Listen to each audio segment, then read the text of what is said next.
नवरात्रि का पर्व चल रहा है। आज नवरात्रि का चौथा दिन है। आज देवी को कुष्मांडा के रूप में पूजा की जाती है। मां कुष्मांडा अष्टभुजाओं वाली देवी भी कहलाती है। अब ऐसे में इस शुभ मौके पर आइए जानते हैं देवी मां के इस स्वरूप की उत्पत्ति की कथा क्या है और उनकी पूजा से भक्त को क्या फल मिलते हैं। नवरात्रि के चौथे दिन देवी मां को भक्त कुष्मांडा के रूप में पूजते हैं। मां ने अपनी मद हल्की सी हंसी से पूरे संसार की रचना की थी। वो सूरज के घेरे में रहती है और उन्हीं के अंदर इतनी शक्ति है कि वो सूरज की तपिश को भी सह सकती है। ब्रह्मांड को उत्पन्न करने के कारण इस देवी को कुष्मांडा नाम से पुकारा जाता है।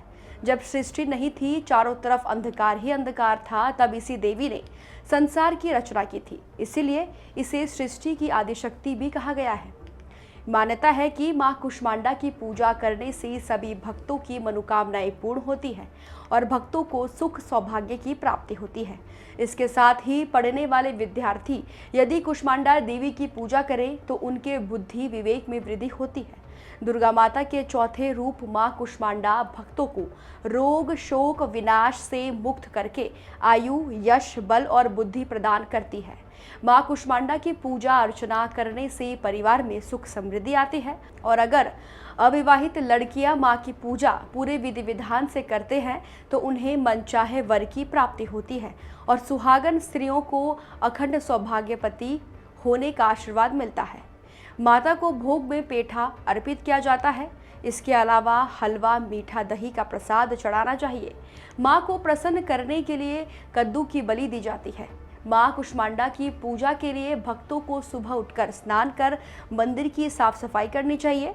उसके बाद ही कुष्मांडा का ध्यान कर कुमकुम, मौली, अक्षत, लाल रंग के फूल, फल, पान के पत्ते, केसर और श्रृंगार आदि श्रद्धा पूर्वक चढ़ाना चाहिए। साथ ही मां कुष्मांडा की पूजा में भक्तों को पीले रंग के वस्त्र पहनकर ही पूजा करनी चाहिए। मां को पीला रंग सबसे प्रिय है। मां की पूजा में पीले वस्त्र, पीले फल, पीली मिठाई और पीले फूल भी अर्पित करने चाहिए। फिर दुर्गा चालीसा का पाठ करें और अंत में घी के दीप या कपूर से मां कुष्मांडा की आरती करें।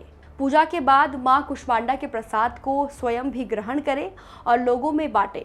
मां कुष्मांडा से तेज और प्रकाश से दशों दिशाएं प्रकाशित हो रही है। संसार की सभी वस्तुओं और प्राणियों में अवस्थित तेज इन्हीं की छाया है।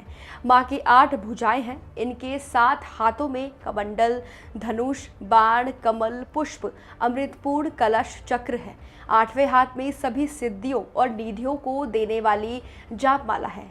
माता कुष्मांडा सिंह की सवारी करती है। तो दोस्तों, ये थी कहानी कुष्मांडा की। ऐसे ही नवरात्रि में माता के 9 रूपों की कथा जानने के लिए हमारे YouTube चैनल द कर्मा को सब्सक्राइब करें और वीडियो को लाइक करें, शेयर करें। धन्यवाद।